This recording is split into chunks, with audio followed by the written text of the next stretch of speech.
All right, now joining us again on Tennis Channel Inside In. Always a pleasure to talk to him. It's the second time. I had to get him in twice this year. A member now of the Tennessee Sports Hall of Fame, so we got Hall of Famer to your resume here. Paul Annacone. Nice. Welcome back. Thanks, Mitch. Nice. Always nice to be here. Thanks. Yeah, I did just want to mention, too, because last time I wanted to go over that ceremony. It was a tremendous honor. I was looking at the class. I'm a fan of other sports, too. You had Chris Johnson, Pekka Rinne, Paul Annacone, so...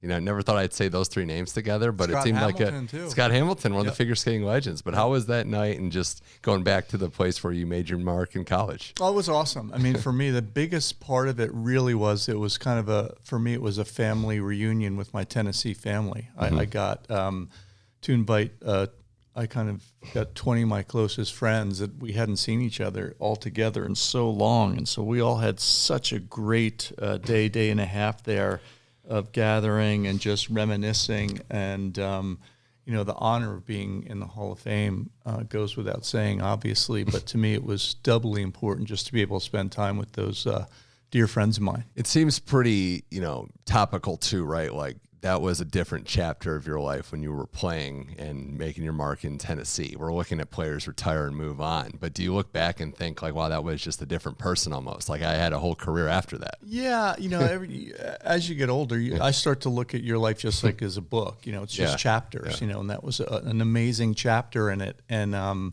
but so many fond memories, and definitely a springboard onto a lot of different things that I've been able to participate in, which has been awfully special for me. Well, we've got a lot to get to. Davis Cup in action, and you just came off calling an epic match, which we'll get to. But the ATP Finals want to bookend that. It was won by Jannik Sinner. But the player you coached, Taylor Fritz, made the final. Tremendous run for him. And, let alone that final run, I just wanted to just commend you and talk to you about his year, number 4 in the world, U.S. Open final, pair of titles, 10 wins versus the top 10 as well. So looking at that year, I know you guys have had a partnership. The team has been working together, Michael Russell, all the people behind the scenes. But it has been a progression, a process to get to this point. And I'm sure yourself, Taylor, obviously, and the team are very popular of getting to this point. Yeah, no, look, it's been an amazing year for Taylor. And to finish 4 in the world is pretty spectacular. And the way to do it, especially playing so well with the top 8 players in the world and getting to the finals, and having 2 huge wins over Medvedev and Zverev to get there, let alone Alex de Minaur. It's just an amazing cap to a wonderful year of a lot of hard work. And Taylor's done a lot of hard work for a long period of time. And when you listen to him talk now, you can hear that it's a different Taylor Fritz. And what I mean by that now is he understands so much more about himself and his game that when he's in these moments, he actually believes he's got a really good chance, and he doesn't have to play better than he is. And he knows that he can just do what he does, and he'll give himself opportunities, which is about gaining experience and confidence. And I think that, it's been a lot of long years, and I've been really lucky. I mean, I started my relationship with Taylor with David Nankin, who did so many great years of building a foundation with Taylor of things to build on, and Nanks really helped me get up to speed and then get very involved in what was going on. And now, I've been very fortunate to be involved with Michael Russell and Wolfgang, and Wolfgang Oswald, the physio, who travels with Taylor. It's just a really well-oiled machine. Matt Fossis does all of his business stuff. Matt does a great job. So right now, everything is kind of piecemealed together, and it's really moving well. And all Taylor really has to worry about is forehands and backhands. And he's doing a great job with that. Well, 52 wins this year, and I'm glad you gave credit to Nankin and all the jobs that he's done, and players and people that came before Taylor Wright to set the foundation. Because we've seen, I know you've seen, if you don't have those foundations, those ingredients, it could be very hard to overcome that.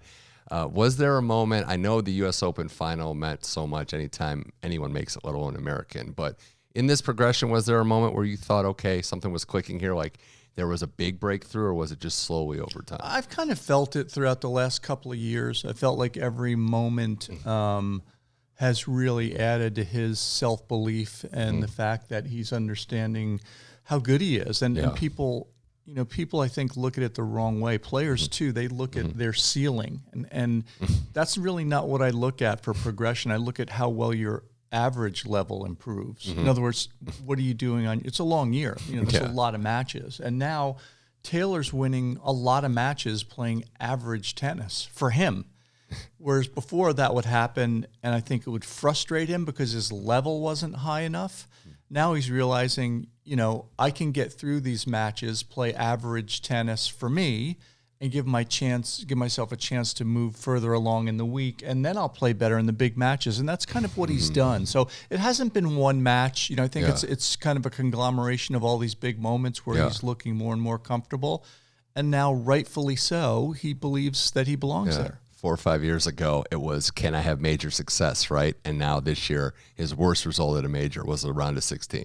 Yeah. It was quarterfinal a pair of times in the U.S. Open final, which, I mean, that run, especially getting to the U.S. Open final as an American, I saw it in the interview after how much it meant to him, just having that experience. That's what you dream of. And to get to the final one match away was pretty cool for not just Taylor, but Americans watching it as well. Yeah, sure. I mean, that's what you grow up here in the U.S. You grow up emulating your models that have done it before you. And so for Taylor to get that far in the tournament and be able to play for the title is something that, no matter what happens the rest of his career, that can't be taken away. So I'm just really proud of him, the way he's going through his kind of process to get to where he is, and the fact that he's been so resilient and such a steadfast competitor is the thing that I'm just most proud of him about. It was a great run, not just all year, but into this finals. Unfortunately, like a lot of players, like pretty much every player, Jannik Sinner gave him a few problems, which is what he's been doing. This Sinner season, and it finished with 8 titles and 70 wins, Paul, but more than that, you watch his game, and I know you as a coach and as a former player, you watch his game and where it is from where it was years ago. It's as well-rounded as anyone in tennis. There's no holes to poke. He is a consummate pro, and like we were just saying with Taylor, the process has gotten him here. Yeah, no, it's for me. Look, I'm a fan of excellence. So when I see anyone that's able to improve, I'm always very interested to see why and how.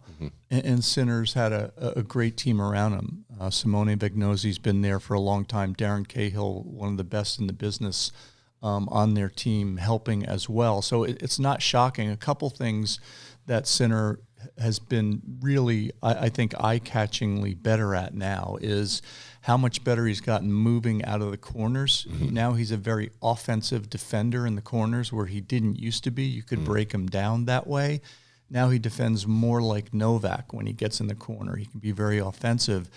And the other two components in terms of the tennis have been how well he's backed up his serve. His second serve now is a huge weapon. It didn't used to be. His first serve's good. He's serving unbelievably well in terms of hitting targets, but look at his speeds. His speeds are low to mid 120s, but he's so good at hitting targets with the first serve. But that's a given. But the second serve now, his success rate is the best on tour. And so that's where he used to be able to be attacked. He's no longer able to be attacked. And the last part of the tennis component of it is he's not fearful at all to finish at the net. He's gotten way more well-rounded at the net. And when you add all those things together and you combine it with his level of composure, he has a great demeanor to manage adversity on the court. Right. And that's why the guy's number one in the world. It's been fun to watch him do it, and he's just a great player.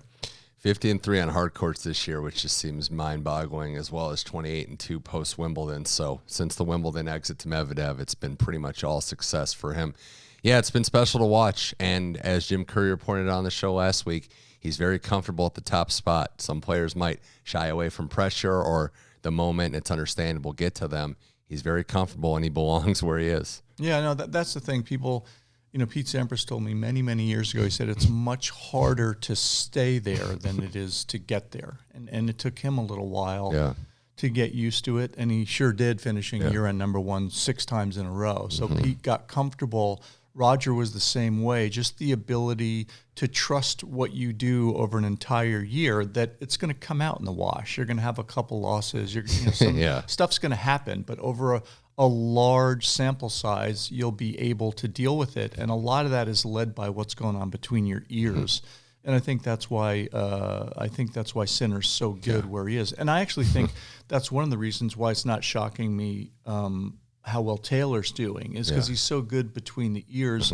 he has this amazing drive to be competitive, but he also has a very good ability to be pragmatic and understand what's happening. Like after losses, especially, it seems to me on the outside that Taylor is able to process it. Okay, bad day, or like Laver Cup, Alcaraz is just out of his mind. It's not going to ruin progress. Was that kind of how you saw it? 100%. I mean, I talked to him probably an hour after the match in the finals, and he was already talking about things that he wanted to work on so that he could close the gap, so he could give himself more chances. So he's a student of the game, and he doesn't do it in a negative vein. He does it in a positive, progressive vein, and that's why he's had such a great year.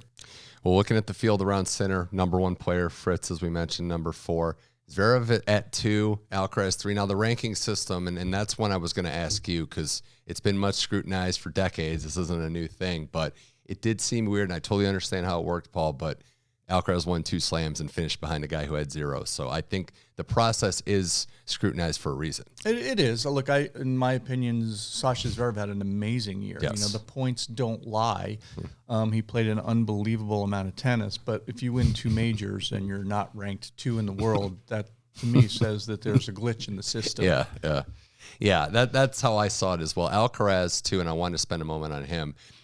And I love the TC Live segment where you guys talked about he has a higher ceiling at times, but maybe not as consistent as Sinner.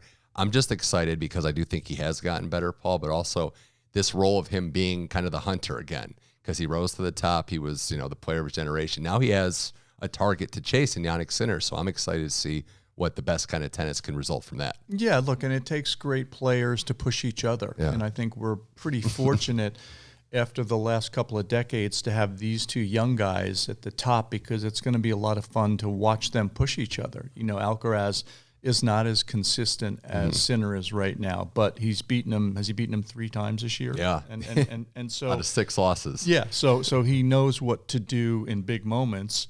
Otherwise, he wouldn't have 4 majors already. And the thing that's amazing is I actually think Carlos won 2 majors this year and didn't play great in either one of those majors. And I was courtside for his semifinal win at Roland Garros. I saw all of his matches, and I saw all the Wimbledon matches. He didn't play poorly, clearly, but for him, for how skilled he is, he didn't play great. So that goes back to my initial theme, is he's managing that level well enough to win majors, but periodically away from the majors this year, we've seen a couple blips on the radar, and that's where that floor is just a little lower than maybe Sinner's is right now, because you throw in a couple shot selection decisions, a couple things here and there that you don't see Sinner do. But look, he's 21 years of age. He's still learning. And for the people out there listening, this floor is pretty freaking high. These are the absolutely. 2 best players in the world. That said, I mean, it's fun to see. And I know Rafa, and we're going to get to him in a second here, but one of the quotes that stood out to me that I thought about Alcaraz was, he said after everything, "I'm not burned out by tennis." Alcaraz has had that question kind of looming, but I thought finishing the year the way he did seemed like he was re-energized. So if you can keep that, if you can keep the fire burning, there's no stopping, and there's no timetable with a kid that young. Yeah, you have to find out what motivates you, and then you have to stick with that. And I think Alcaraz is a joyful player. Yeah. And I think part of this year he lost some of that joy. And I think, for a multitude of reasons, and part of it is just the fact that he's young and he's trying to figure it out. And one of the things is, I actually think one of his biggest accomplishments was one of his biggest hurdles to deal with this year, which is getting only a silver medal. Which is a great accomplishment, but I think that kind of broke his heart a little bit at the Olympics, and I think that knocked him for a little bit of a tailspin through the rest of the summer, and I thought he recovered when he won in Beijing, but he's had a couple losses since then and got sick before the year-end championship. So it's been a little choppy for him, but he has such a good head on his shoulders and a great team around him. There's no reason that's not going to be just a blip. Well, next year's going to be fun because you have these 2 alpha dogs at the top. Taylor's knocking. Zverev is right there, too. Other players are in the mix. There's no timetable, right, to break through and win a slam, but, you never want to take the opportunities for granted when you get in the second week in the final 4 of a major. Yeah, absolutely, and that's what I think Taylor did such a great job. He, and I think by virtue of being there before, losing to Rafa at Wimbledon a couple of years ago in a tiebreak in the 5th, and having opportunities to be there or thereabouts. A tough match to Novak in Australia in 5 sets. So he's starting to get comfortable there, right? And then this year, another tough loss to Musetti at Wimbledon. Then by the time he got to New York and played Francis, he knew that was going to be just a brutal match, and he was just going to hang around and do everything he could to problem solve. Yeah. And when you're as dogged a competitor as Taylor is, and you have a skill set, you'll create chances. More here with Paul Annacone on Tennis Channel Inside In. We recap the ATP Finals, and I want to look at the Davis Cup because there's a lot going on with that. Paul just called the Canada-Germany exciting matchup where Germany gets through in a really exciting match. So check out the replay of that one. But as always, Paul, the focus is going to be on Rafael Nadal. Played his final match, losing to Botic Van Zeen to show up yesterday, and Spain does get knocked out in 3 in a 2-1 tie to the Netherlands. But it was Nadal's goodbye. It was an emotional goodbye. It was a fitting tribute at home to Rafael Nadal. But, you said, he wrestled Father Time, but Father Time's undefeated. It was a little cool in a lot of ways to see how hard he competed, but also sad that we're going to be without one of our greatest legends. Yeah, I mean, look, when you build up a resume like he has for 2 decades, and you see what he's been able to accomplish, and you add that to the way he's been able to accomplish it, you just have to tip the cap and realize, you're seeing an aberration. You're seeing someone that's just not normal, and people can't compare themselves. And I always say, do not compare yourself to all-time greats because they're just different. And to think that he was able to win 14 Roland Garros titles is almost comical. And you see everything else that he's done. I think it was really fitting that he was able to finish at home in Spain. I think it's been such a tough go of it for him for the last couple of years, especially with the injuries, because he couldn't get the match reps in. And he's one of these players that needs match reps. He plays better with more volume, but that also breaks his body down. So it was a tough go the last few years, but I'm such a huge fan, and there's so many great moments to sit back and look at, and just that are so awe-inspiring. So I think we're going to have plenty of time to sit back and relish everything he's done. Yeah, that has to be to me at least, the most unbreakable record in sports, the 14 Roland Garros. I heard the hit streak with Joe DiMaggio and other things, but it's just, I can't comprehend anyone ever breaking that record. But more than that, Paul, in your perspective, I wanted to ask you a couple questions because we've had tributes, much deserved, the esteemed praise for one of the all-time great sportsmen. But what was it like, the chances that you had to coach against him, being on Roger's team, that experience of having a game plan and having to be in competition with Rafael Nadal? I think I actually loved it because I love challenges, and I'm not the one. I don't have to beat him. I love being able to try to participate and help and contribute, add value, no matter who I'm coaching. But when you see, to me, arguably the best competitor of all time in any sport, I think, and you have to figure out how to conquer that, there's no bigger challenge. And luckily for me, I also got to play with arguably one of the most gifted athletes that it's ever held a tennis racket. So what a great contrast between the two. And it was always fun to try to sit there and problem solve and figure out what Roger could do to make him uncomfortable.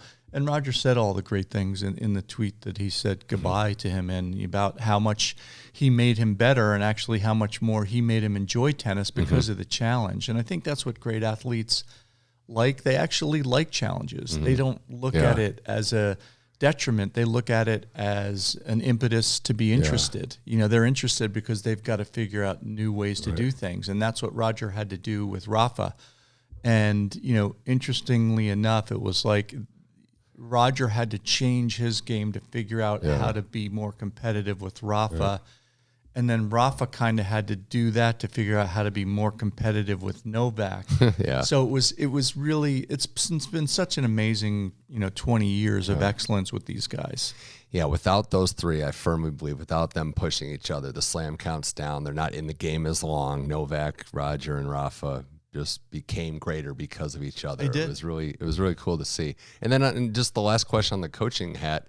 Tactically, we know that he's an all-time great player. We know the compete level, but what was it about his game tactically that was, I know the forehand and just the pace and the spin he put on the ball, but tactically as a coach, what did you see most that you marveled at with Rafa? I think it wasn't just tactics to me. It was just a combination of his ability to play every single point like his life depended on it, you know, and when you're as gifted as he is and you're able to keep that mindset no matter what, and you have a great understanding of how you need to play, which was simple for Rafa. You know, he wasn't a big server. He was a strategic server. He served to set up that forehand, you know, and he knew what he needed to do in the return games.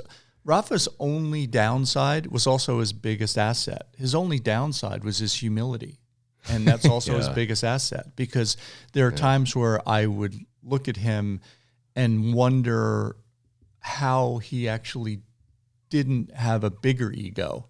And he was always so gracious and so humble about what he's doing that I think sometimes that hindered his ability to step on a court and just crush the ball. And when Rafa was vulnerable, he didn't crush the ball. And we saw that yesterday because he hasn't played and it's on his worst surface, et cetera. His ball gets very spinny and it sits up. But because of that humility, he didn't just walk on the court and start ripping balls everywhere. And he felt like every match he had to be at the top of his game and he's vulnerable. And because of that, sometimes he played a little bit tentatively until he got the match reps in. And then when he did that, he played more aggressive. But again, the biggest liability, if he even had one, is humility.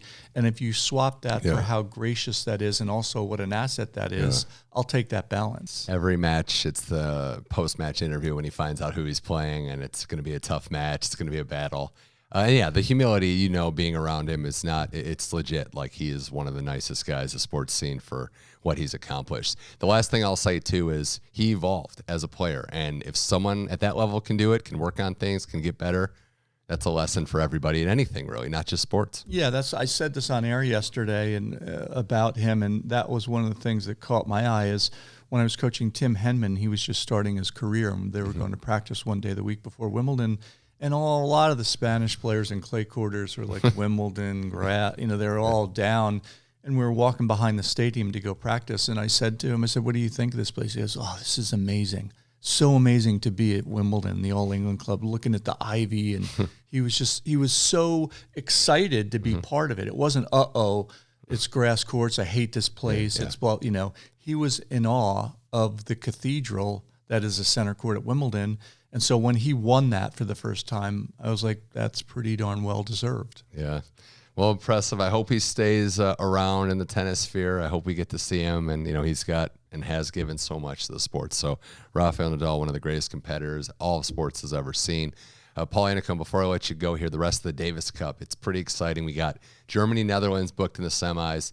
USA's got a big matchup with Australia coming up tomorrow. And we've also got Italy doing battle with Argentina. So I'm excited. A lot of the top players, if not most of them, are here.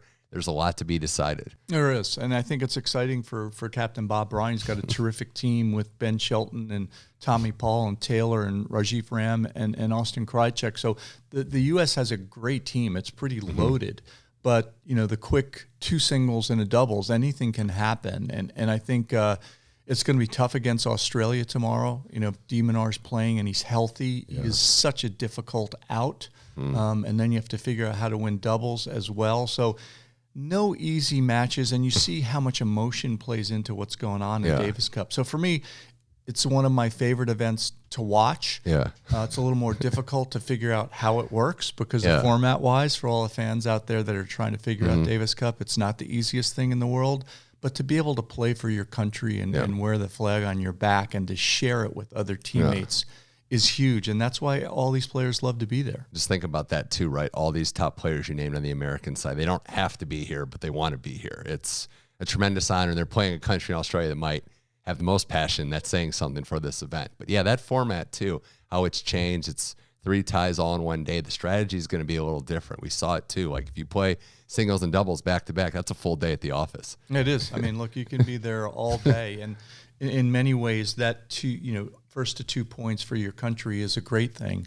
And it's fun to be able to watch a whole tie one day real quickly, and you get more tennis in. But it's going to come down to which country manages the big moments the best. And right now, still a lot of tennis to be played. Yeah, I talked a couple weeks ago to Dean Goldfein. They're like, we're going for that trophy. We want it. It's been about 16 years since they got one.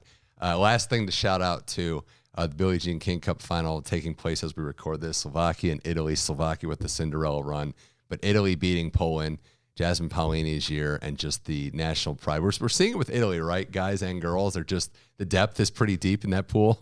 It's amazing. And it's amazing what Italy's done with their development of their players for a small geographic country to have so many great players. And Jasmine Paolini's a great example of what an amazing year that she's had. And we've seen what Sinner's done and Berrettini. And we know that Musetti and the other players are right there as well. So I think Italy's done a great job because they have so many transition level events in their country, and that's one of the things that we've struggled with in the U.S. is we're losing all of our transition level events. So our young players are having to spend a lot more money and travel a lot further to figure out how to get to the big show. Well, it's been a great season. I always appreciate you coming on the show. And like we said, this sport, this game just always creates new moments and storylines. Rafa now retired. Roger's been out for a bit now. But the game in good hands, right? The next wave of stars come up and assume the role and seem like they're just great, gracious, good people too. So obviously the game's in great hands. Yeah, that helps when you see two great champions come on the stage like Alcaraz and Sinner with the humility and integrity they have. It's going to be a fun one, but let's not compare them to the big three yet. No, not yet. Not going to do it. Paul Annacone, I've talked to several coaches on this show. I've been fortunate enough, but you're the original one, the OG. So got to always have you on when I can. Thanks for coming on the show, dropping knowledge here. Appreciate you coming on Tennis Channel Inside In. Thank you, my friend. Happy holidays to you and everybody else.